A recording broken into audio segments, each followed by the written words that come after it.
Jar Jar runs the galaxy. At first glance, he's comic relief, tripping, bumbling, tangling his own limbs. But watch the battles again. Jar Jar flips through crossfire with impossible precision, dodging blaster shots like he knows where they'll land.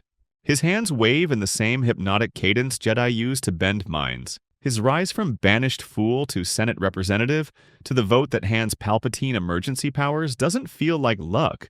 It feels like a campaign. Stupidity is his disguise.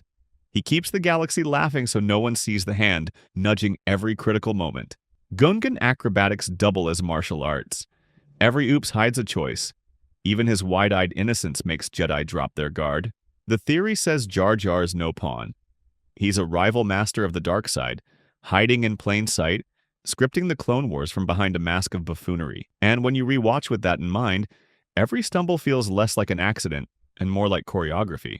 The punchline lands hardest in Revenge of the Sith. The galaxy falls, the Republic burns, and Jar Jar simply walks off camera, mission complete. Guardians of the Galaxy is a translation trap.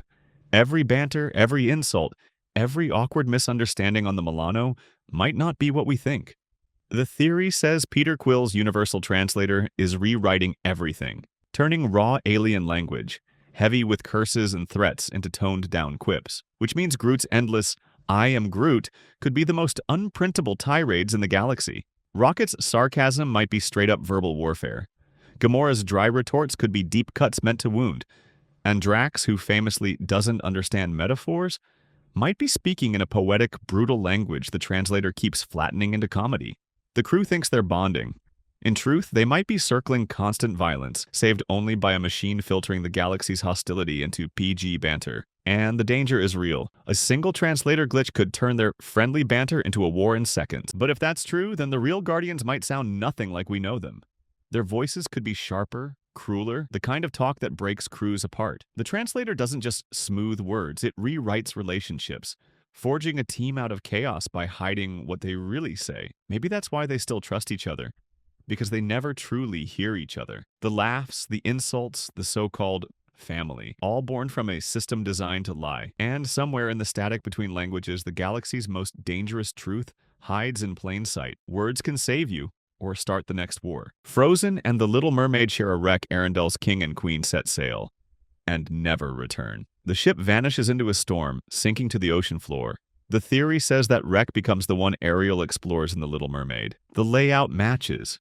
The grand dining hall, the ornate northern designs, the golden tableware. Even Rapunzel's cameo at Elsa's coronation stitches the map tighter. If Rapunzel is cousins with Elsa and Elsa's parents died at sea, then their ship is lying in Ariel's backyard, which means the cheerful undersea grotto is built on a grave. Every fork Ariel treasures is a remnant of a family she never knew. The theory folds tragedy into whimsy, the wedding we never see replaced with a funeral we never acknowledge. And the next time you watch Ariel twirl in her treasure room, it's hard not to imagine ghosts sitting at that table, frozen mid-toast. The glittering treasure pile stops being a dream and starts looking like an evidence locker.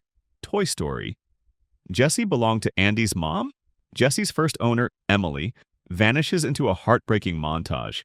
But the red cowgirl hat, white lace trim, exact shade, same curve, appears years later on Andy's mom in old photographs. The theory loops them together.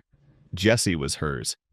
Emily grew up, boxed Jessie away, forgot her, and passed the same pattern to her son. Without knowing, Andy's mom gave Andy the toys she once had, Woody included. Woody's old-fashioned design fits too.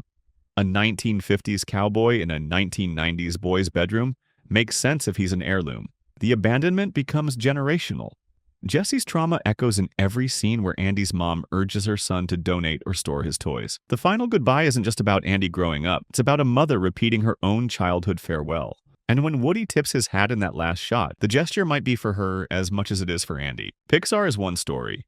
This theory stitches every Pixar film into a single hidden timeline. It starts in Brave, with a witch bending the laws of nature, giving animals speech, giving objects thought. Those same enchanted forces evolve over centuries into the technology that lets toys walk, talk, and plot when humans aren't looking. But magic and machines never stay loyal. As humans fade, the world tips into cars, an Earth ruled by self-driving metal on roads that crack and fade, because there's no one left to repair them. Before that comes Wall-E, wandering a dead planet stacked with trash like tombstones. The only survivor because his circuits learned to feel. He passes that spark to others, robots and animals alike, until super-intelligent creatures inherit the world in a bug's life.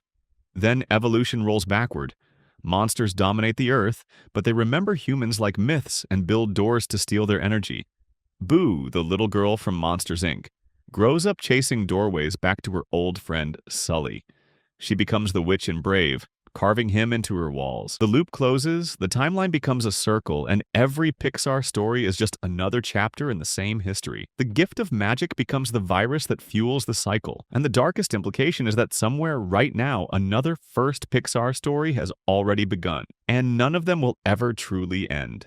Grease is Sandy's dying dream. It starts at the beach and ends in the sky. The summer romance, the sudden shift to song and dance fantasy. The theory says Sandy never left the sand alive. The opening number admits she nearly drowned. The rest of the film plays like her brain rewriting the ending, casting herself as fearless, bold enough to win Danny and rule the school. Every musical number is flawless. Background extras, sync steps without practice. Emotions swell into choruses without microphones. It's dream logic, stitched together to distract from reality. By the finale, when the car rises into the clouds, it's not magic. It's her final ascent, leaving the world behind. The Greased Lightning wasn't a race car, it was a hearse with chrome. And the smile she wears in that last frame might not be joy at all. It could be the peace of someone letting go. Up is the journey after life. Carl doesn't just float away, he ascends.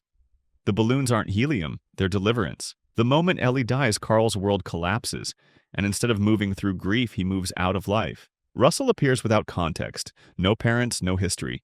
A guide disguised as a Boy Scout. Kevin is temptation, a wild chase to keep Carl looking backward. Doug is loyalty, keeping him grounded in kindness.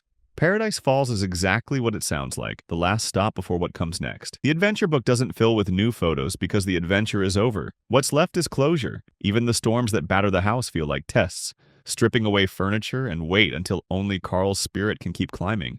By the time he lands, the house is empty. The past is light enough to let go, and Russell is already there to lead him somewhere the audience can't follow. The final shot of the house resting by the falls plays like a gravestone, the place he chose to stay while he moved on. Beauty and the Beast is a gilded cage. The castle isn't enchanted for romance, it's enchanted for control. The staff smile, but they serve the master, not the guest. The Beast's charm swings into anger without warning, and the rules change depending on obedience. Belle's world outside fades. The villagers forget her as if she's been erased. Music, feasts, and libraries soften her captivity until she stops wanting the gate. The curse isn't punishment for the prince, it's bait for the girl, drawing her in with safety until she's too loyal to leave. Even the transformation at the end doesn't free her. The walls are still alive. The eyes still watch, and the happy ending feels more like a story she tells herself to make the cage feel like home. The cruelest detail? Every enchanted object she calls a friend is still a prisoner, and she's joined them.